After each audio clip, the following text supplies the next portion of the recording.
Hello. Hello, Lisa. How are you? Good. How you doing? I'm good too. Great. We're here for another edition of Recovery Live, excluding Tom edition. So Mm. today, Alicia and her husband are going to join us along with Dale and Stephanie from Florida. We're going to talk about relationships and recovery and sobriety and how all that works together and the challenges and some of the fun things I would think too when you're dealing with your significant other and just family in general. But we'll be focusing on couples today. Just as usual, couple announcements. We have retreats coming up. Our whole fall schedule is up. We might add one or two more, but at this point, there's New York City next month, our first retreat in New York City.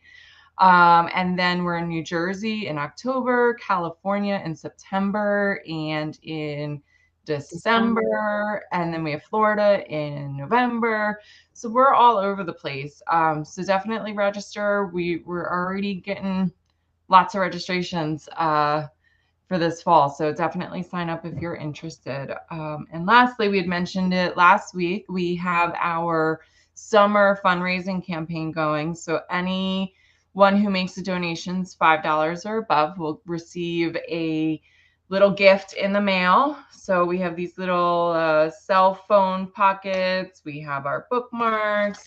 You could even get a legacy guide, and it goes up depending on your donation that you give. So if you're thinking about giving, now's the time to do it. Get a free gifty and a thank you from one of us. So check it out. It's up on our website, and any donation you can make helps us be able to give scholarships at retreats and never have to turn anyone away due to finances. So check that out. So with that being said, Alicia, any housekeeping stuff you wanted to add, or did I cover it? I was just going to ask, is Manhattan or Kitts Bay, is that what it's called? Yeah. It's on to register for, and it's a commuter retreat. It's a commuter retreat. Yep. So housing within New York City is a little crazy. But yeah, so it's going to be Friday, Saturday, and Sunday. There's a couple meals included, snacks throughout the weekend, your legacy guide, but it's commuter based. And we tried to make it as affordable as possible so people can come and check us out. Okay. And the other ones you mentioned are not commuter. Right. Those are all residential options. But you can commute to most of them if you have the means to do so, but there is housing options available. That's true. If you live close enough, I know some in Nevada City, because that's the closest one to me. Some people do commute because they live right here. So exactly. And it saves some money. And if you have kids, it helps with childcare options. So absolutely, we try to make it as flexible as possible. Cool. All right. That's all I got, except Dale would probably appreciate if I tell them that maybe Tom's not here because the Yankees are in last place or something. Well, with that being said, let's bring Dale on and let him rip into that a little bit more. Dale and Stephanie, welcome. Yeah, that's awesome.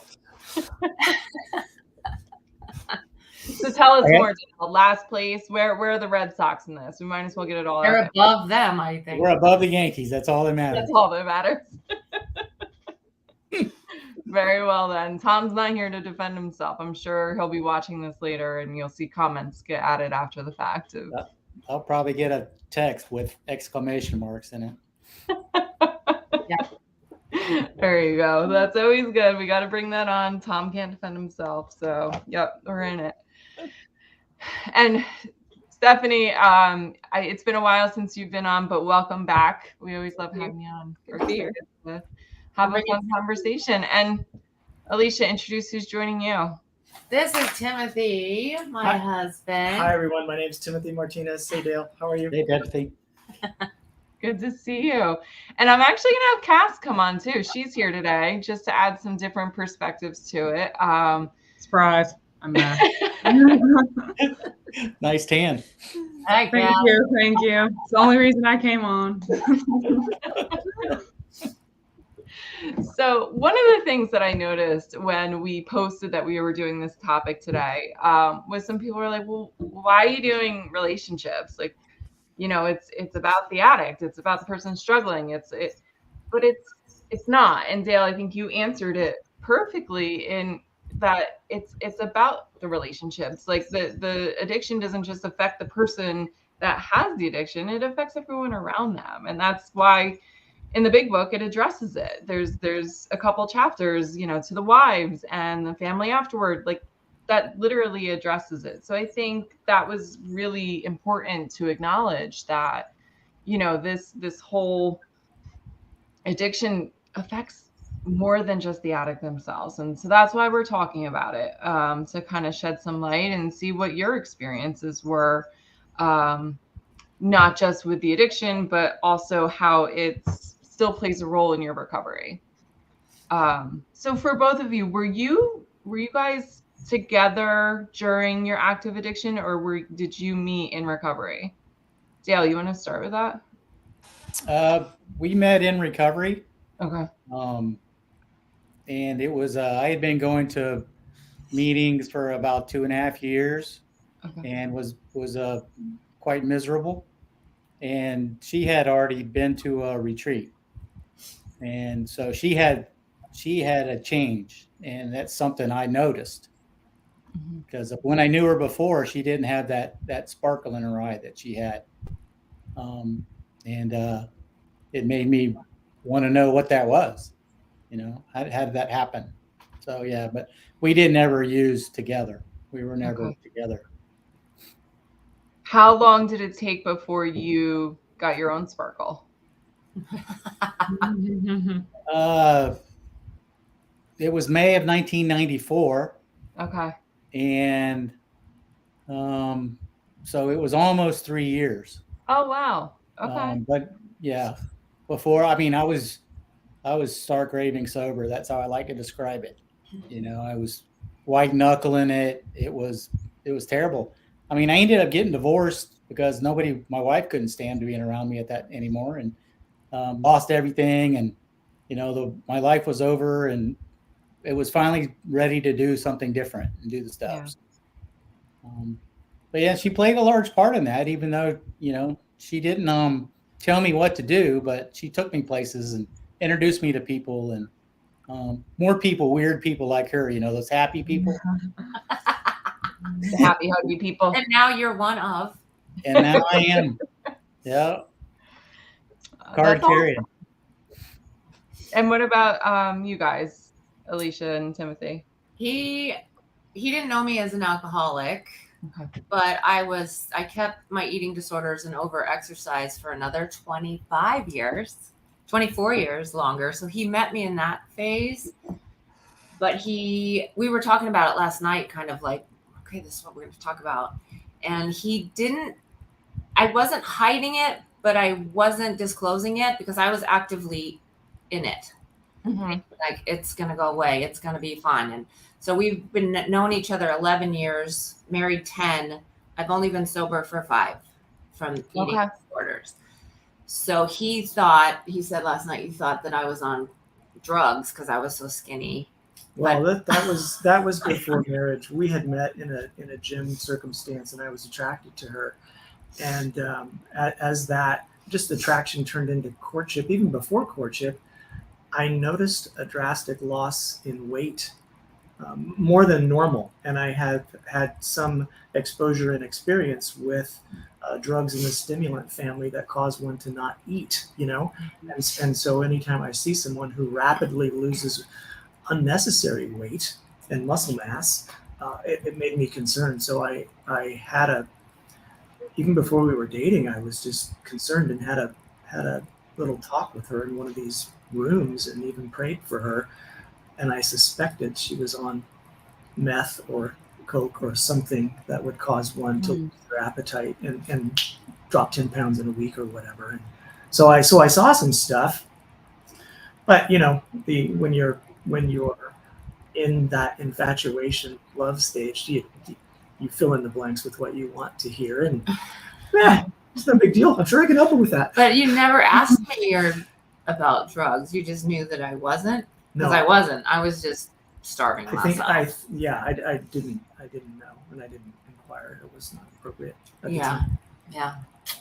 How was it, Alicea, when you started to talk about it and acknowledge that you had that going on? It was scary because I kept it from him for 5 years, and I was in Celebrate Recovery. I was leading retreats at church on Made to Crave and self-discipline and not doing any of the stuff and hinting to him. I think he knew I had a issue with weight, but I never. So then finally, October 2018, I was like, I can't do this anymore. And then I started telling him the actual truth. And then I was like, oh gosh, now he's going to know. It was the perfect thing for me to do, but it was really scary because now I'm like, he's going to be watching me. And at that point we were living in Camarillo, Southern California and Nevada. So I would kind of make excuses why I couldn't go. And I'm like, perfect, I don't have to eat now. He's not here. It's very easy. So I told him I was doing that. So then that would be not a thing. Right. And I'm like, oh, I can't do that anymore. So yeah, but you didn't know really, right? I didn't know, and that you feel silly or stupid or ignorant or whatever the words are that you didn't know. And I suppose if that's not a thing for you as an individual, then how would you, And, right. And addicts are so good at manipulating and lying, and there's no way he would have known because it was your goal for him not to know. Professional liar. Right. Right. Yes. It's so interesting, just everything you're saying, because although I've never struggled with like a substance use or alcohol use, everything you were saying about wanting to hide it and feeling like I don't want them to know, because then once it's out there, they say like mold grows in the dark, and once you put light on it, then it has to change, and light helps to kill it. But that's how I felt about like having anxiety. Like I didn't want my family to know. I didn't want my fiance to know like how bad it was, and like feeling those things and going through that. So as you're saying that, I'm like, that's exactly how I felt. Like I felt embarrassed to be anxious all the time and embarrassed to tell someone, thinking like, oh, they're going to think I'm weak, or I'm just making it up, or they're not going to understand. Or even scarier, I'm going to have to change. So I think that a lot of people, I know I'm so lagged right now. I'm sorry. I don't know what's happening. We can hear you. I can like see my face being slow.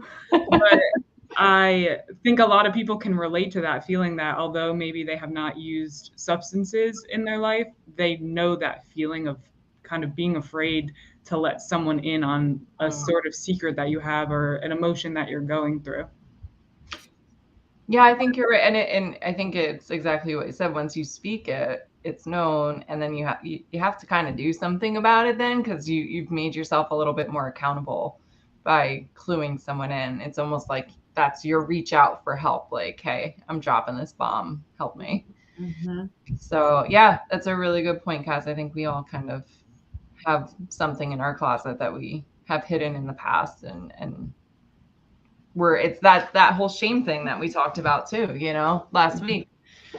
Can we stay on that point for another minute? Yeah. Let me ask a question of Cass. You mentioned words like embarrassment or whatever, but what do you think is the real motive of not disclosing? This is for Alicea too. Why would one not put that out there so that change could happen? What are you afraid of happening? I think for me, it was like the fear of being seen as weak. And that's just like, I always thought like I'm 6 foot tall, like, and I always a beast playing sports, and I was good in school, and like, why it's almost like guilt for having anxiety. Like I shouldn't have this. Like I have been lucky in my life. And then looking at it as I'm reading this book now called Unwinding Anxiety, and part of what the author talks about is that it almost becomes a habit to be anxious, and it almost is like an addiction, the way your brain is going in a circle. Yeah. So part of it is having to change that. I was used to how staying in my comfort zone, I got used to those feelings, and I knew how to deal with it. if I told someone, the bigger thing is, well, now I have to break my own cycle and I have to change and I have to enter something that might be even more uncomfortable.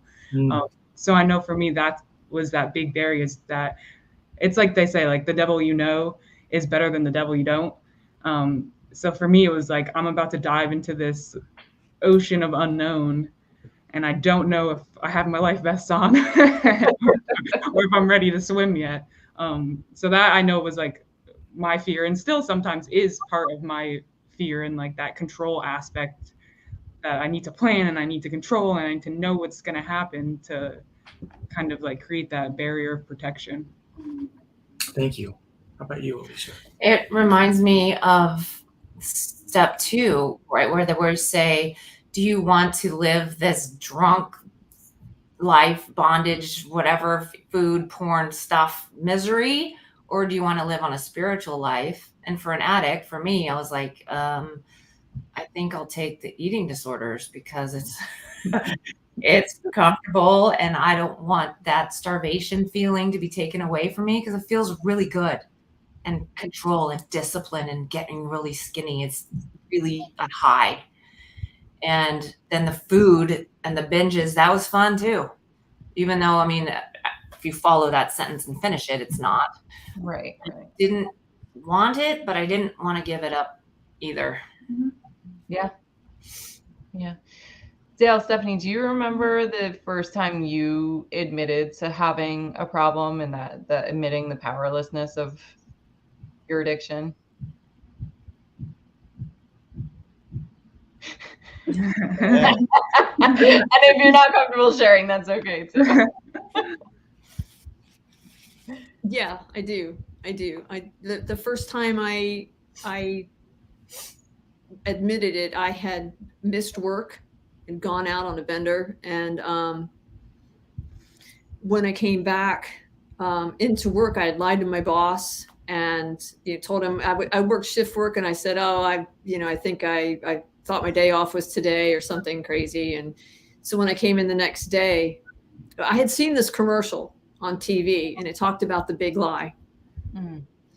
And something happened to me when I saw this commercial, because what I heard, even though I saw the big lie, what I heard was, if you keep living this lie, you're not going to make it.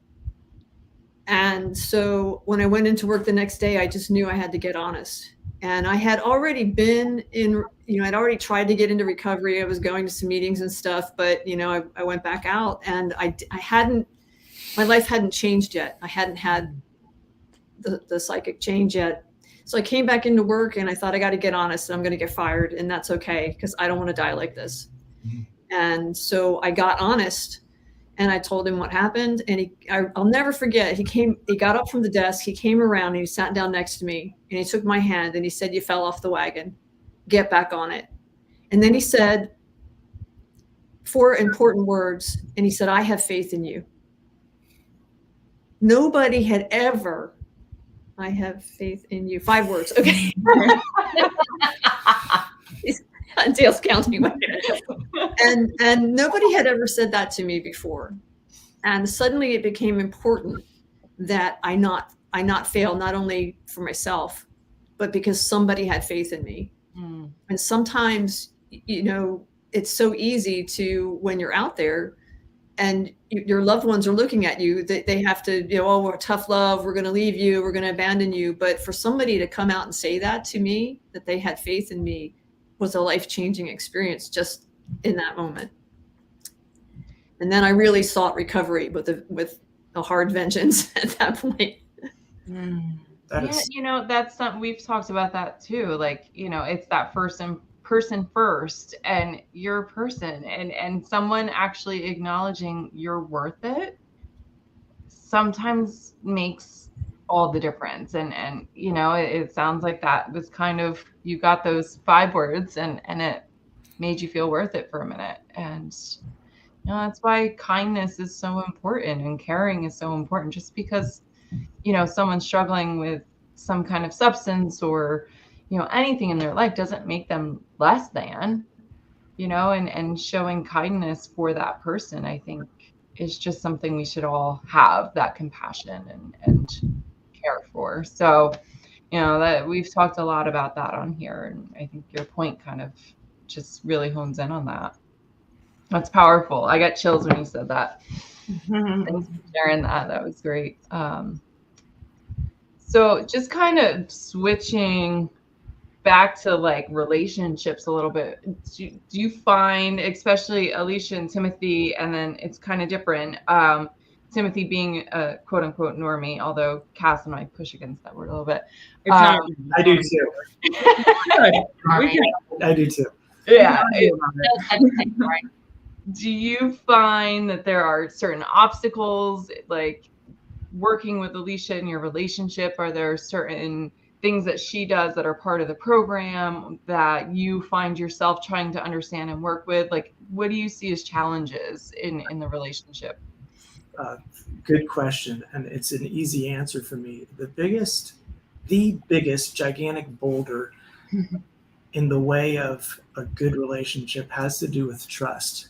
Mm-hmm. Heard her say it a few minutes ago. I think her exact words were, "I was a professional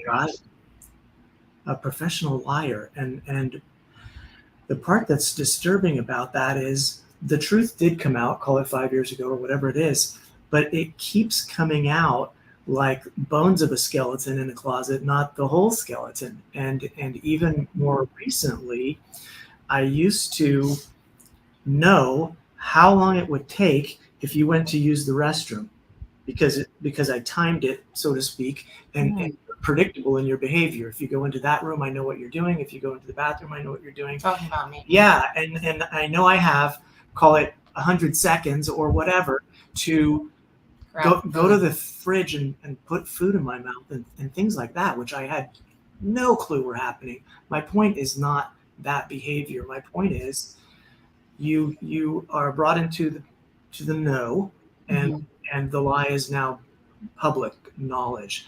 But then more details follow over the months and years. And so the biggest obstacle for me becomes trust, because if you could lie to me about that, and I'm only finding out about some of these other details even recently, it's hard to extend that trust because it feels like it's been violated. And that is the biggest obstacle. And I have tips on how to resolve, but I don't want to hijack the conversation unless you want to hear it. Yeah, no, of course. Yeah, let's hear it. Well, can I say one thing real quick? Yeah, please. That totally makes sense. And it's like good for me to hear it from my husband, because I'm still in that, doing that, right?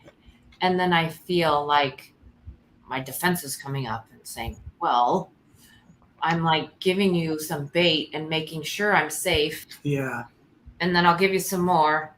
And then some of these things, like that food thing, which I'm not doing anymore, I'm not ready to give them up yet. I don't know if there's any more in there. There might be, but that was probably that was the latest one. So yeah, go ahead. What helps me get past that obstacle, so it's not a boulder anymore, it's more like a stone in the road that I can easily step over. And there's two big things for that. One is that I know what drives that lying behavior, and it's fear. It's fear of being unloved, and it's fear of being cast out and abandoned. And so we've shared that story. She has expressed to me practically since day one, I know you're going to leave me. I know you're going to leave me. I know you're going to leave me. Every man leaves me. I didn't have a father. All the things from childhood of this fear of abandonment are present, and those are and I see them as the motives for lying or what she just said.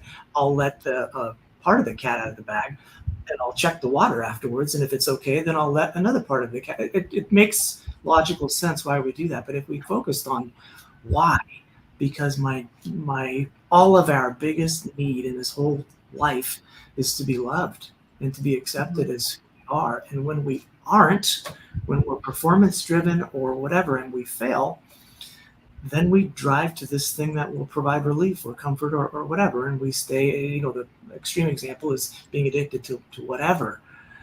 And so since I have an understanding of that, I can understand it. So I don't just take it personally. I try to understand the human being and what their chief goal is to not be abandoned, to be loved.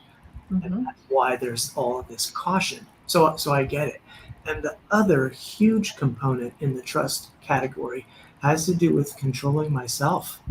And I've heard a lot of came to believe in 12-step stuff because I live with a woman who's breathing it all the time. Right? So in a positive way, I hear about it a lot, and it's very relative to me. And one of the things that I hear is you can only control your side of the street. You can't control the person on the other side. And what that means to me is if I'm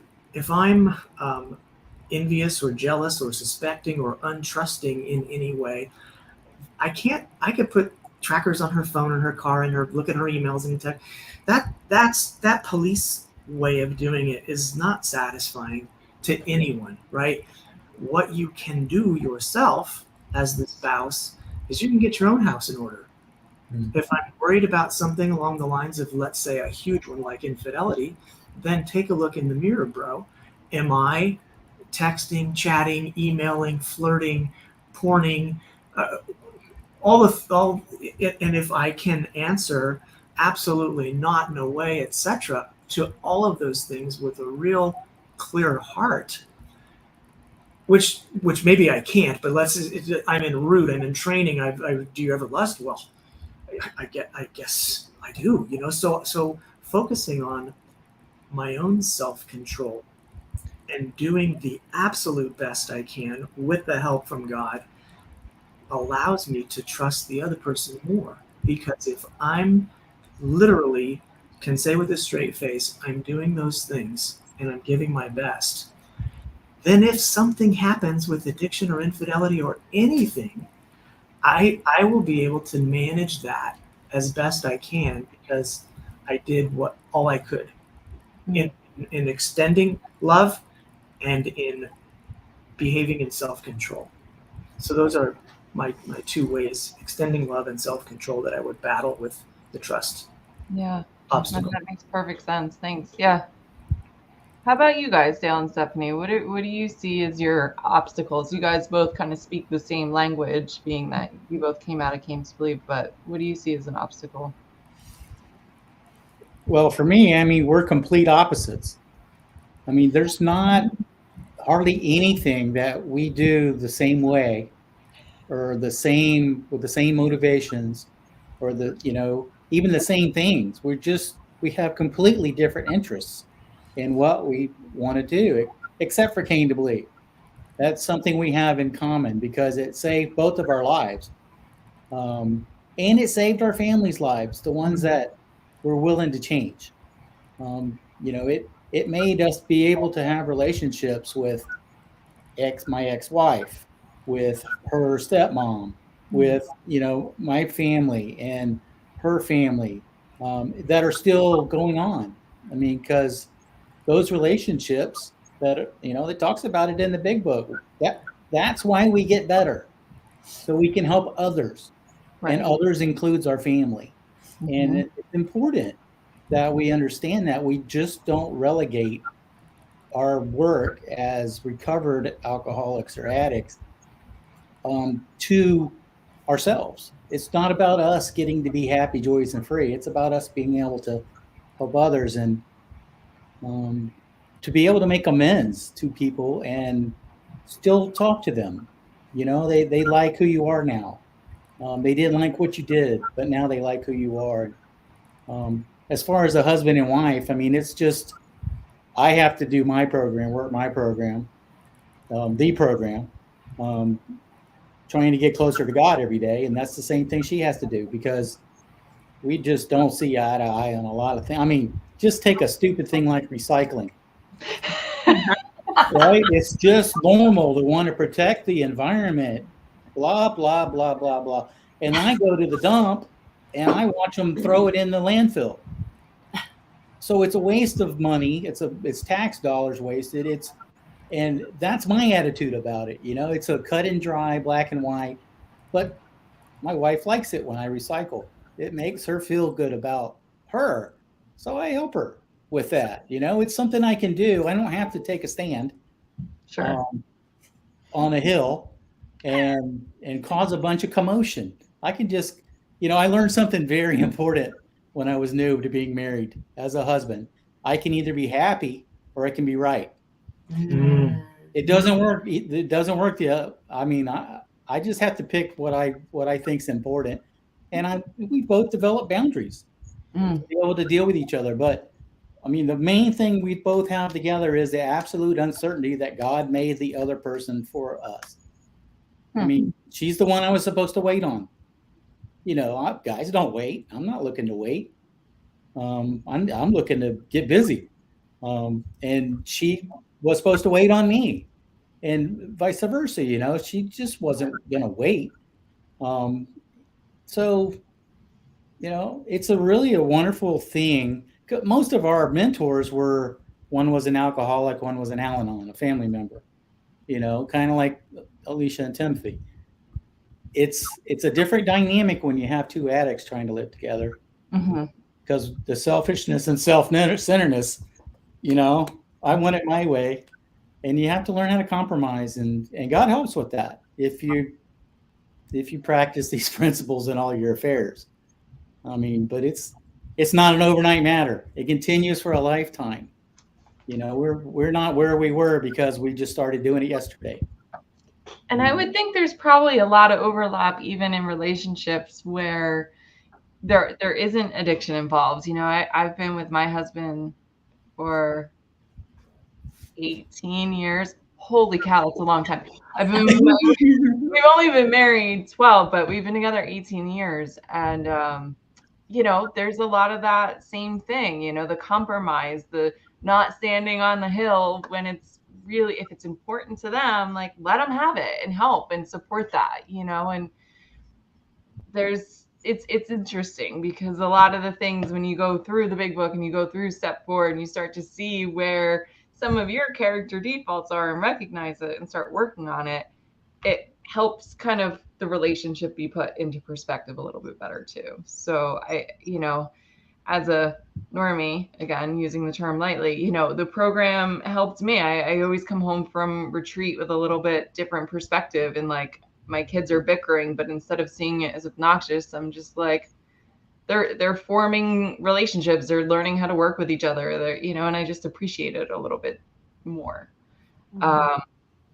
So yeah, there's a lot of things I think that just go into normal everyday relationships. Cass is like newlywed status, so I don't know. Not married yet. She's engagement status. Yeah, right. Like fiance status. I feel like it's the same, not the same, obviously, because you add years and experience and more challenges and obstacles. But I feel like coexisting wise, I feel like sometimes because I get anxious and want to just like control my environment, like I realize that sometimes I take up too much space, and then I have to like take a step back and realize that like Ryan needs just as much, wants just as much as I need. And sometimes I start to take up too much space because I need, a little extra reassurance at times, or I need to sit there and I need to like talk something out because like where it's going in my brain isn't being helpful. So I need to say it out loud because I know that his perspective is going to be way more grounded and calming. So I just like need that. But I also have to remember the flip side, that the times when he needs more grounding and calming, that I have to get myself together and like be that for him. So I think that's similar with, individuals that are struggling with substances or alcohol or other things like that, is that not in a negative way, but sometimes they take up more space because they need extra love and attention and care. And I think where the issue comes is when they forget that their partner deserves to take up space when they need it as well. And then it's kind of that, sometimes I think it can become like a battle and you don't realize it. And then, that's when resentments happen and things like that. So although we're only 4 years deep, but I like to think that working with like all of you, and then working where I used to work as well, and learning like through the steps, reading the legacy guide and things, that I've learned things that some people will never learn or haven't learned until they're 40s, 50s, 60s, older, so that maybe I'll be a little better off in the future. We can hope. I mean, Cass and I are kind of touching on it, but Alicea and Timothy, like, how do you think Came to Believe has been an asset to your relationship? Like, has Alicea brought back tools from retreat that have helped bring you guys closer together? Yeah, 100%. I don't. How do I want to say this as respectfully as possible? Came to Believe is putting God back in the big book, as I understand it. If I could put it really in a nutshell, that's the key. Not necessarily an orange brand of recovery, but the source of the real healing is our Father God. And everything that's been said today with respect to relationship, it goes back to Him. Because when I look to her to be my savior, kind of like what you were just saying, Cass, about I'm taking up more space than I should. I got to be sensitive to space. You have a need.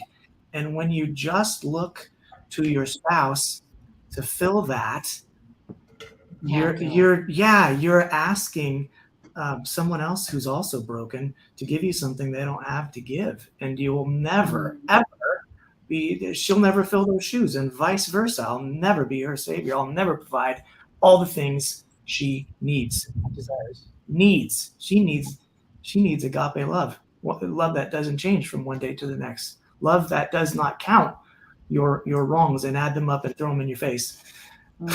I can't consistently give that. I can give it for 5 minutes on my best day, right? So the answer that she brings home from Came to Believe, as well as other ministry related activities, is that we can only get that from God.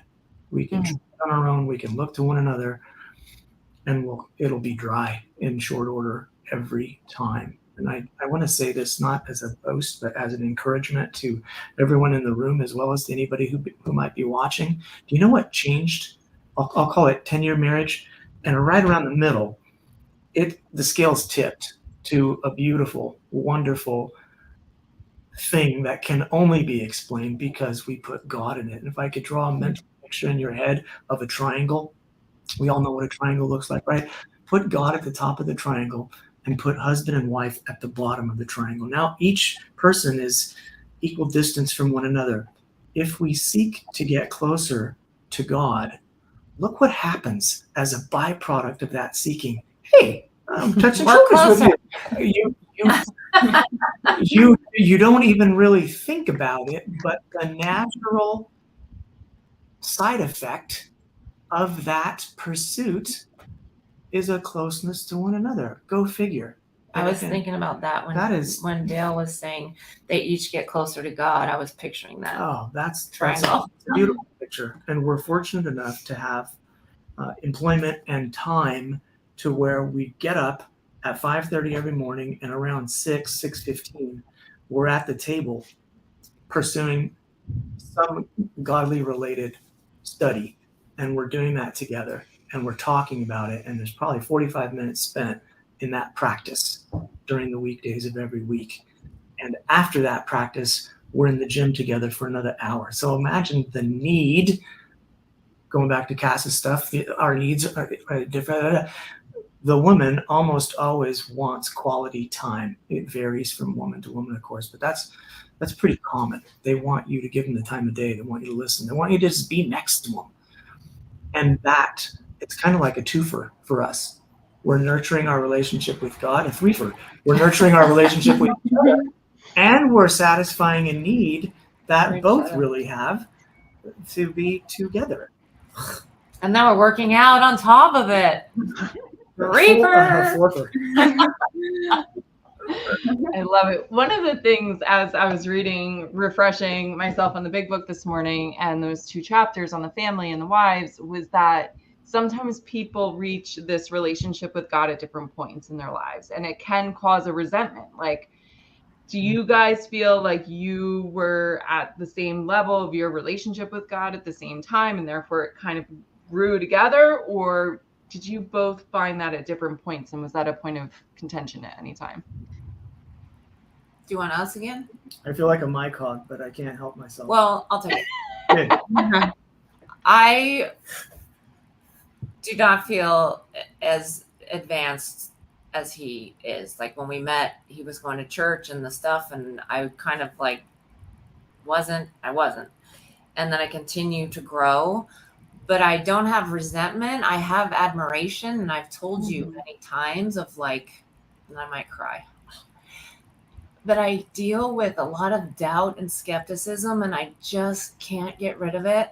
And I keep saying, and I see it in Dale too, like if they believe, it's got to be real, because they're men and they're strong, and so God has to be real. So I kind of do that a lot.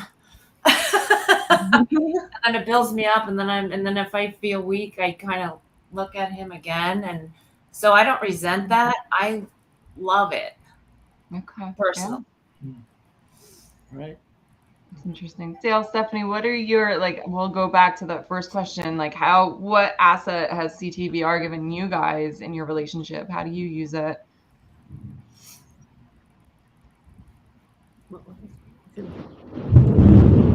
Ooh, storm. Uh-oh. So, kind of lost you a little bit there. What was the question? How has the CTVR program been an asset to your relationship? In so many ways, I couldn't count the ways, but when I first came to CTVR, it was all about me and my recovery, and all I saw was my path.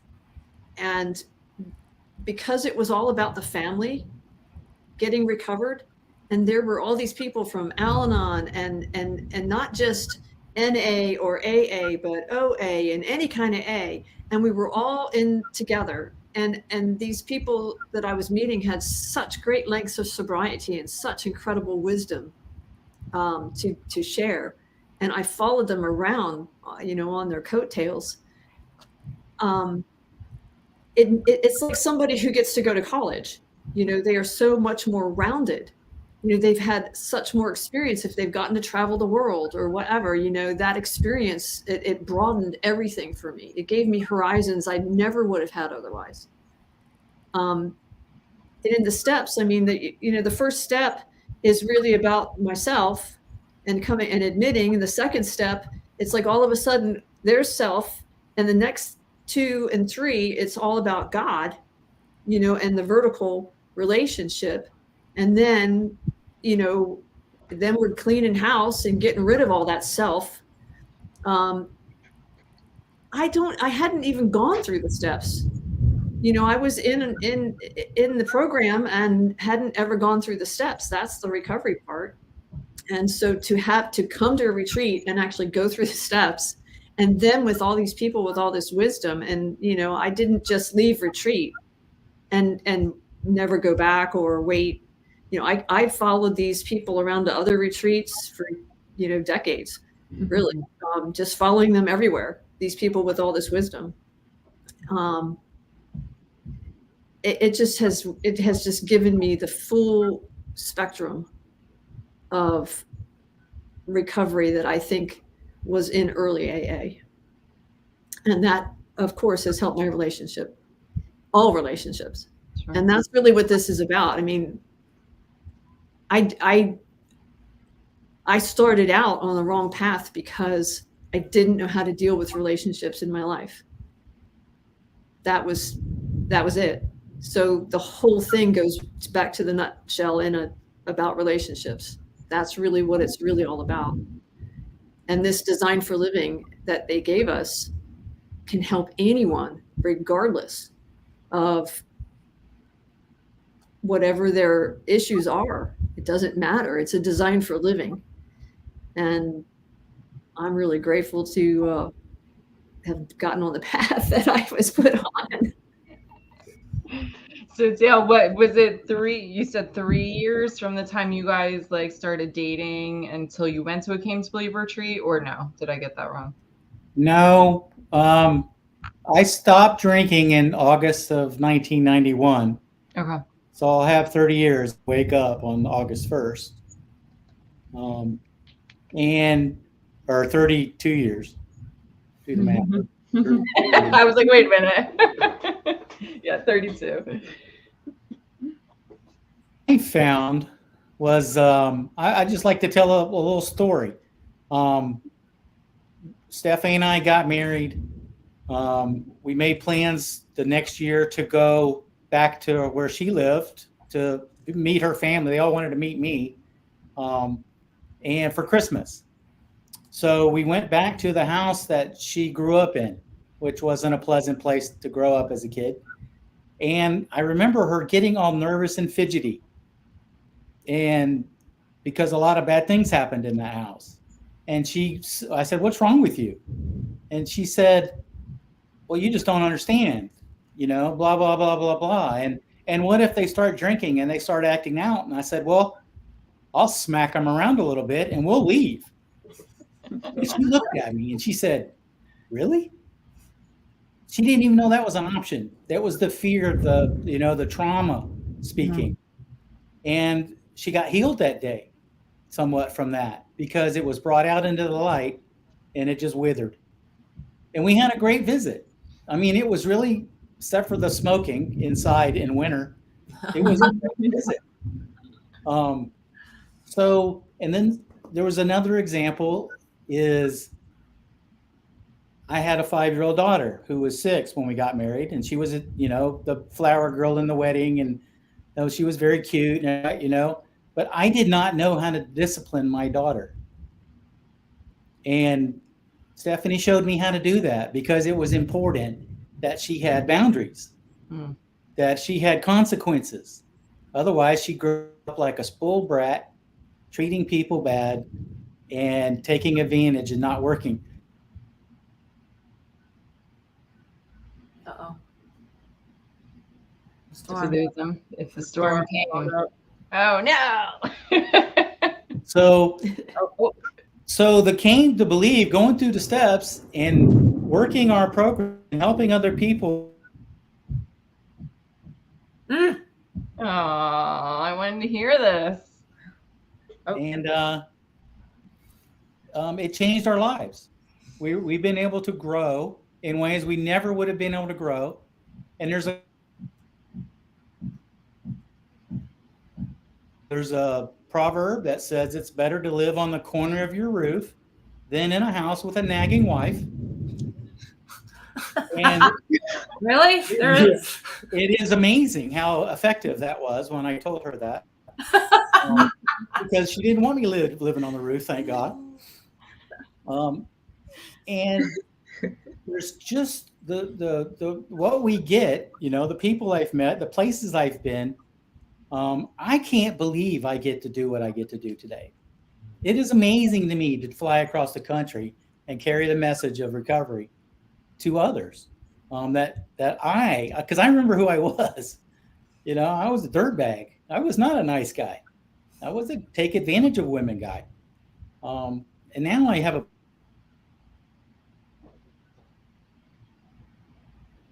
purpose. New game, filling Dale's purpose. I know it. It's like Mad Libs. I know, right? Do we want to pull them out and see if they unfreeze? Yeah, I'll put them back behind and see if they unfreeze behind the scenes. Oh. We knew it. They're having storms down in Florida. They almost made it through. We're almost. Yeah. Almost. 11. Dale with the proverbs, though. Oh man, I've never heard the corner of the roof. I've never heard that one before. That was interesting. Sue Foreman was wondering if the end of that statement was a wonderful wife, perhaps. Oh, not a purpose, but he had a wonderful wife. Are they unfrozen? It looks like they may be unfrozen. You want to bring them back on? Yeah. There we go. You're back. Yay. We're back. We're with the end of that sentence. So now you have a purpose. Now you have I have a purpose, and my purpose today is to every day to get the knowledge of God's will and the power to carry that out. And I have a partner to do that with today. We don't get to travel and do what we used to do so much because of health, but I still have a partner that is praying for me and willing to stand up and for her rights and talk to me when I'm stepping over her boundaries. And we have a relationship that works today. And I have relationships with my daughter and my mom and my sisters. And I can have relationships outside of that sphere, healthy relationships today, because I learned how. I didn't learn how from my family. I learned how from Came to Believe and from all the amazing mentors that I've been involved, I've had. So that's what Came to Believe has given me. I'm able to live life on life's terms. So we're nearing the end of the hour, but where do you see your relationships going? How do you see them growing and improving over the next couple of years? Shoot it back to you, Alicea.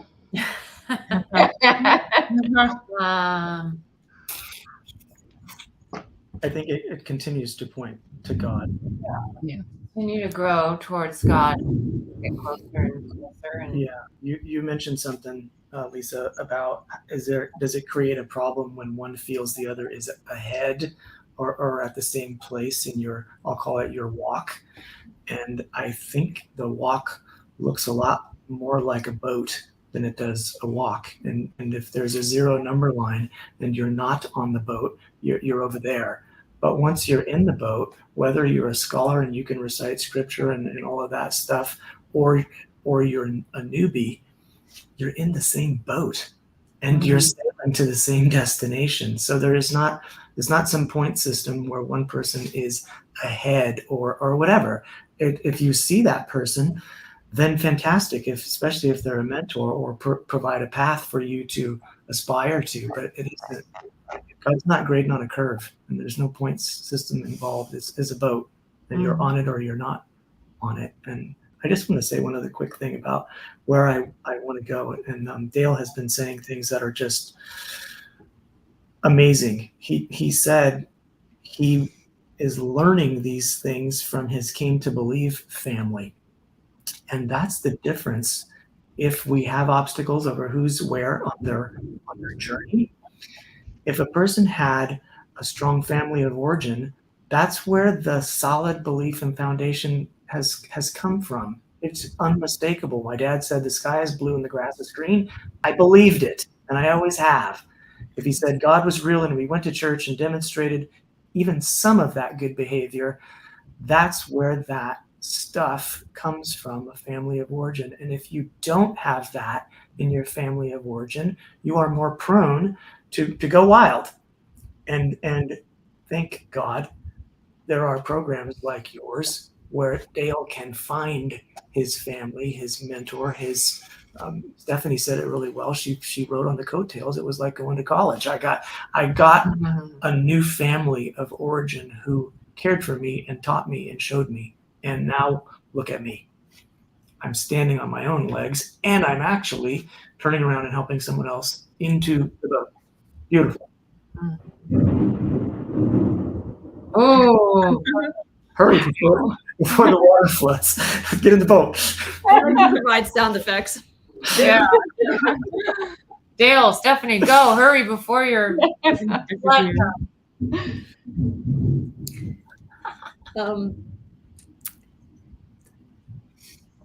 what's the question again? How do you see your relationship growing and improving over the years? I think it's just a journey that it's a committed journey to go together through thick and thin, health or not, and growth is going to be a natural part of that. And I like the boat analogy. But there's times that Dale's going to be the stronger and be able to row the boat. And then there's times that he's not, and I'm going to need to row the boat.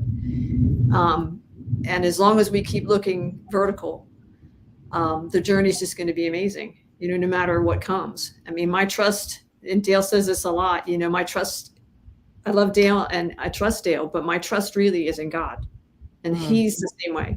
That's where the trust has got to be. And as long as our eyes are lifted up, the journey is going to be amazing. Yeah, I'm loving Timothy's boat analogy, because as someone who's kind of new on my walk, my journey, like you can kind of feel less than, and like Alicea, like you still question, like, is this really real? Is this possible? And you're like, well, I must be less than because I'm doubting. But if we're all in the same boat and we're just in it together, then it's okay to have doubts once in a while. It's okay to question once in a while. Gosh, I'm glad I'm not in Florida right now. Wow. That's the thing. It is okay to question. It's okay to feel today. Yeah. It's okay to doubt today. None of those things are a detriment, because the joy of the Lord is my strength. It doesn't come from my circumstances. It comes from Him, and all I have to do is ask Him for it. And that's the amazing thing is, I mean, happiness today is a choice for me. Right. It used to depend on everything being the way I wanted it to be. Today, I just can stop in the middle of a bunch of mental garbage and say, this is just ridiculous. I'm just going to be happy. And just shelve that crap, because it just doesn't have anything to do with anything really. So it's a gift I've been given, that we all have been given, because we've been through the steps. Right. I mean, if you've been through the steps and you did a 7th step, you're not who you were anymore. So now you've got to learn how to live, how the new person is supposed to live, because we all have crutches, right? Coping mechanisms. We all have them, and they hold us back from being who we're meant to be. So I'm just willing to give mine up. I just don't like the thought that I can't just depend on God and be who He wants me to be today. Yeah. And it really makes it simple. And that's what Dr. Bob meant by keeping it simple. You trust God, you clean house, you help others. And, nobody wants to hear about it, because we're not simple people. But that's the best way for me, a person like me, to function in this world.